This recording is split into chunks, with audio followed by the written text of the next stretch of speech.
Hello everyone, welcome back. In today's video, I'm going to show you how to withdraw money from Paybis to your bank account step by step. So first of all, you need to come here on paybis.com. Afterwards, you just have to simply log in into your account if you haven't already. Now over here, either inside the dashboard or on the home page itself, you can select the option of sell crypto tab here on the top. Then you will be shown this type of page where you need to choose the cryptocurrency that you want to cash out, and here it is going to show you. So now in the you receive section, you just have to first of all select your currency, and then you need to select the payment method in which you want to basically get this amount. So over here you need to select the bank transfer.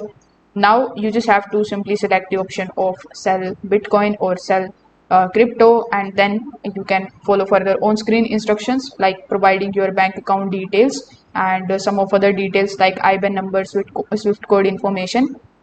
And this way you will be able to basically sell the Bitcoin and receive the USDT or your cryptocurrency inside your bank account. So if this video helped you out, make sure that you like this video and subscribe to the channel. Thanks for watching.